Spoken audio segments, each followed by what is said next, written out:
estas noticias serias, que claro, que ya son más trascendentes, ¿no? Que no es algo de sociedad común.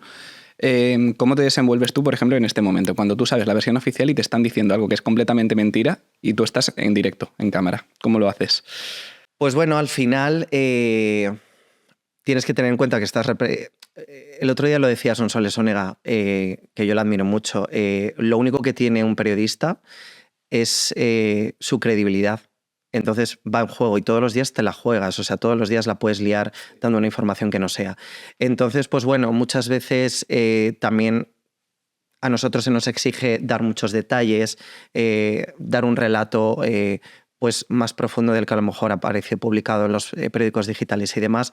Entonces, si hay pues cierta información que los vecinos del mismo edificio te cuentan y demás, pues bueno, siempre estás a tiempo de decir, según los vecinos, pues no era la primera pelea que tenían o había habido otros episodios en los que también vino la policía, pero bueno, ya no lo decimos, ya no lo digo yo, porque realmente yo no estaba allí. Claro. Es lo que siempre les digo, cuando voy a un sitio, yo les digo a los vecinos o a la gente de allí, necesito que me ayudéis a contar la verdad, porque yo no soy de este pueblo, yo no he vivido nunca en este barrio ni en este edificio, vosotros sí, entonces necesito, cuando tengo sobre todo a gente que está un poco indecisa con contarme o no contarme, le digo, necesito que me ayudes a contarlo bien. Incluso muchas veces se lo echan en cara. No, es que luego contáis lo que os da la gana. No, no, digo, ayúdame tú a contar la verdad, te necesito. Y es ahí yo creo muchas veces cuando me gano un testimonio, cuando realmente se quedan conmigo en directo y me ayudan a contarlo. Y enseguida yo no tengo que ser el protagonista, aunque haya muchos egos aquí en esta profesión. Yo tengo que simplemente ser un poco el hilo conductor, pero realmente quien tiene que contarte el infierno que han vivido es su vecina, que se la ha comido todos estos años, no yo. Pero claro, hay una parte de empatía muy importante que tienes que desarrollar tú para que ellos se abran y más con una cámara delante, que no es lo mismo que estar solamente contigo. Desde luego. Yo, mira, te diré dos cosas. Es paradójico porque yo soy una persona que me considero una persona altamente sensible, y luego veo unas tragedias y unas cosas súper gores, súper heavies y demás. Al final aprendes un poco, Emilio, a distanciarte emocionalmente.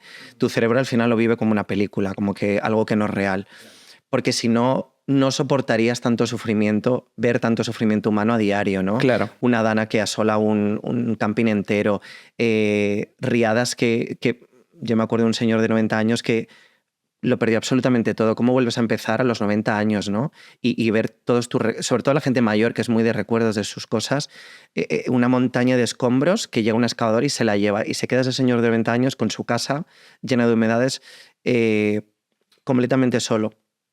Entonces yo creo que al final hay un poco que hacerte esa coraza para no sufrir. Y luego, sobre todo, yo creo que mis jefes siempre me dicen, es que tú lo consigues todo. Por eso me quieren fichar más. Muy bien. Pero lo consigo creo que porque voy con la humanidad y la empatía por delante. Y entonces la gente, cuando ve que no vas ahí al morbo ni a pinchar, sino a realmente apoyarles y a entenderles, se abren, se desarman ante ti. También es cierto que muchas veces, claro, los reporteros estamos muy presionados, y más en la actualidad y en los sucesos. Entonces hay una lucha encarnizada que a mí me parece horrorosa entre las cadenas de a ver quién consigue más. Y creo que muchas veces los jefes, cuando nos aprietan, y las jefas no son conscientes de que estamos jugando con personas que están en una situación de muchísima vulnerabilidad. Es gente a la que acaban de asesinar a su hermano, que lo acaban de perder todo. Es gente muchas veces en shock, que ni siquiera a lo mejor está en condiciones de tomar una decisión consciente de si quiere aparecer en televisión o participar de todo ese show o no.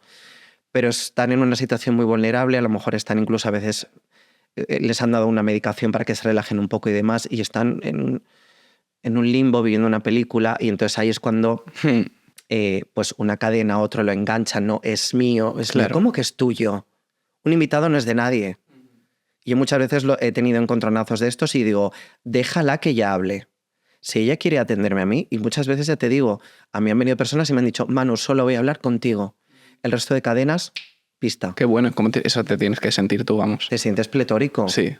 O también, por ejemplo, el poder de la televisión para cambiar, a lo mejor, denuncias vecinales, ¿no? De 2 años que han estado unos vecinos con aguas fecales, con ratas, con tal, y de repente, oye, qué casualidad, llega la tele y se lo solucionan en un día. ¿Por qué? Porque hay votos en juego, porque el alcalde o la alcaldesa de turno nos pone propaganda y entonces de repente una llamadita y todo solucionado.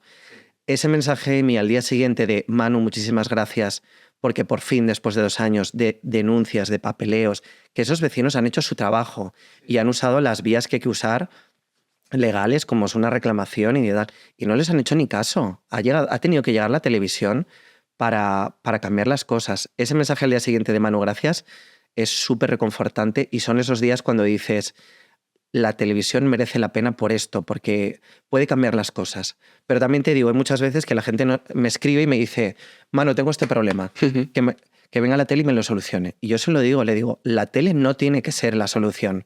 La tele puede ayudar a canalizarlo, a presionar, pero no debería de ser la solución que la televisión vaya. Claro. Más que es que, bueno, tú estás en un papel que tú estás en el medio, uno de los, el más mediático, el más tradicional, ¿no? Que es la televisión. Sí. Hoy en día tiene un poquito de caída, pero sigue siendo el medio estrella, ¿no? Entonces, es muy difícil que no busques no tú, sino que no se busque el sensacionalismo con todo lo que se produzca a raíz de vuestro programa contigo como persona, que al final la pregunta iba por ahí, porque claro, la información que tú das, aunque no la estés hablando tú, siempre se te va a vincular a ti porque tú eres la persona que está al lado. Claro. Entonces, poner esa barrera, hay veces cómo lo puedes hacer y no caer sobre todo en la debilidad de la persona que está afectada. Pues mira, yo creo que ahí entra la moral de cada uno. Ya. Entonces, al final, yo muchas veces pienso en que sobre todo en sucesos macabros y demás, pienso en que podría ser mi familia. Entonces, yo a pie de campo consigues mucha información. La policía también o la Guardia Civil te pueden dar muchos detalles oscuros, desagradables y demás. Ahí yo creo que muchas veces, más que la cadena o el programa, eres tú el que pone las líneas rojas de decir, mira, hasta aquí. Tengo toda esta información en la recámara y se la puedo contar a mis jefes para que vean que yo he hecho mi trabajo. Sí. Pero ¿qué ganamos diciendo que después de terminar con la vida de esta persona le hizo además esto y le hizo además lo otro y tal? Está su familia escuchándolo. Entonces, yo creo que hay datos que muchas veces tenemos que no aportan. Y creo que ahí también está un poco lo que te decía en juego, tu credibilidad, tu reputación. Yo creo que quien me siga no ha visto que soy una persona morbosa. Y luego también hay una cosa que me da mucha rabia, que es que la gente quiere que venga a la tele para las fiestas de su pueblo. Sí. Pero luego, por ejemplo, cuando ha habido algún tema de corrupción por ejemplo, ha habido, que nos ha pasado mucho, ha habido muertes por encierros de toros y demás, ahí ya no somos bienvenidos. Ahí ya eres el demonio, solo venís a buscar carroña, sois una escoria, hijos de la gran, iros a tomar... Bueno, en fin, tienes que escuchar barbaridades. Y yo siempre se lo digo, si en el biopark, si en el zoo, un caimán se hubiera comido a un señor, yo estaría en el biopark, pero es que aquí ha muerto un señor, o sea, no le quitéis gravedad.